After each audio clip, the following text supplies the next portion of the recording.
عليه الصلاة والسلام وحيره الدنيا متاع فإن خير متاع الدنيا المرأة الصالحة الدنيا ذو راحة لكن هي راحة أتها وقفك أو خير كبدن أو الدنيا كل راحة يستوى وقفك هلا هويني ونكسن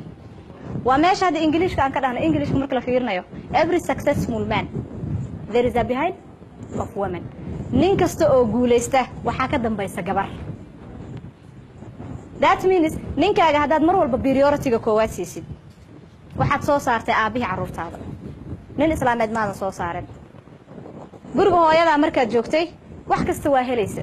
maxaa uga maarmi weysa inaad guursatid maxaa u soo raadsatay inaad guursatid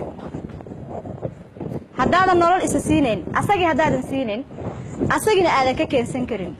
maxaa u guursatay gabdhayo secondly guurka aan guursanno anaga Soomaali ahaanta wuxuu ku bees gareysan yahay oo mar walba focuska uu saaran yahay guur la dhaho inaan wax dhalo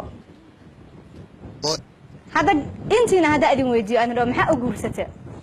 jawaabta koowaad ay siinayso waxay tahay awlaad inaan helo isn't it wali ma idin ku jirtaa gabar ku fikirto oo tir nolol fiican baan rabaa nolol wanaagsan baan rabaa nolosha wanaagsan saa u egtaa maba naqaane أولاد إلهي باكين إمتى أنت إسقورستي أولادنا سودالين ألف وألف كمانان ما أنا هدف كاجي إنها تكون حرتي مرة والبعد جورسنا يصير كو برجع هواي ما كان بحيسد ما أنا نك أنا أورع كذي أولاد بهربا أولاد إلهي باكوسين كرا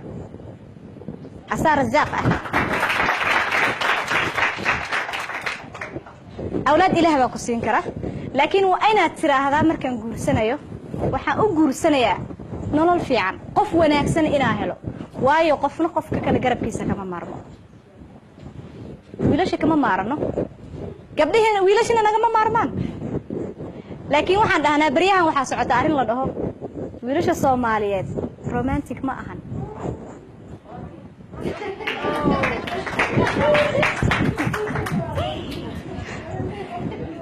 waxaan dhahnaa fiiriya maxaa dhahayeen wiilasha Soomaaliyeed romantic ma ahan gabadh ila qabay ma ahan gabdhaha yarka soo kacay kelmadaas ila dhahayaan gabadh ila qabay maxay leedahay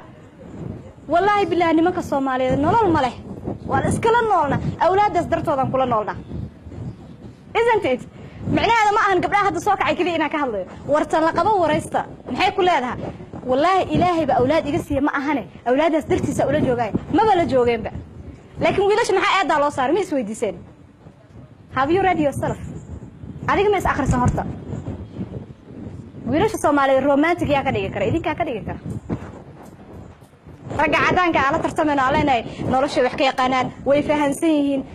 fine okay separately as ahaan anaga Soomaali ahaan waxaan ku kala duwanahay koritaankeena horta run ahaantii markii laga hadlo markii la korinayay wiilasha iyo gabdhaha looma korin si cadaalad ah gabadhi baa dhibanayd gabadha waxay ahayd yani qof mar walba u taagan reerka hanashadiisa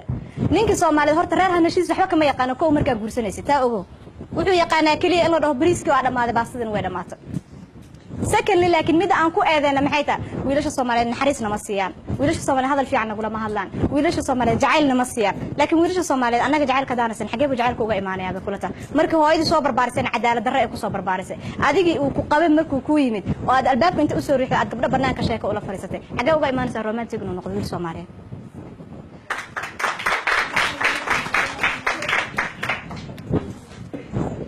waa inaad priority-ga asaga siisaa marka hore si uu asagana priority-ga ku siiyo tan labaad oo mar walba aan sameyn Soomaali hadana waxay tahay ninkaaga waxa uu jecel yahay mala jeceshaha ma interest garaysaa wuxuu asagana interest garayo absolutely no ninka Soomaaliyeed seebu ninka Soomaaliyeed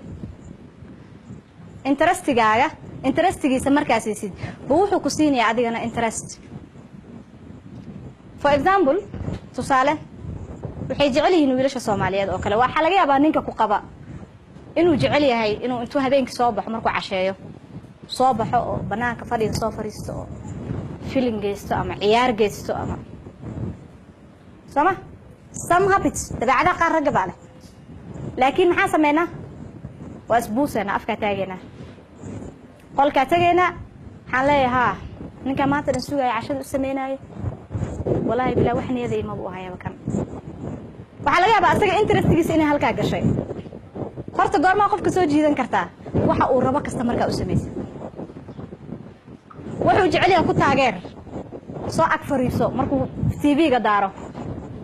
waa cashita waa soo baxay waxaa laga rabay midda waxa aragtay sugaysa inuu sheekeeyo inuu kula hadlo soo ag fariiso wuxuu daawanaya la daawo bal haddii xun yihiin ha ka caayin tartiib waxaad tiraahdaa waxaan miyaa jeclaatay inaad daawatid hadda ma kula wanaagsan tahay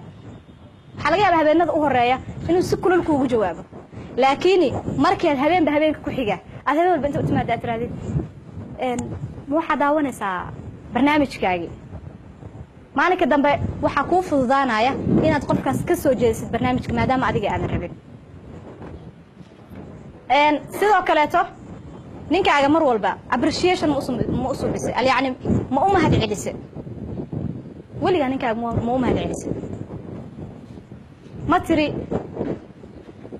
la'aanta haddaan ku heli lahayn adiga u malayn may maanta heerka inaan gaari lahaa aad u mahadsan tahay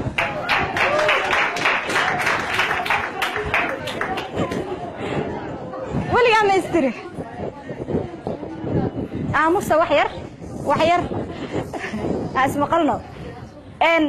ما استري ولي قال يعني ما هذا علسة ما أنت هيرك جالسين أنت أساك وسوق جالسين صوما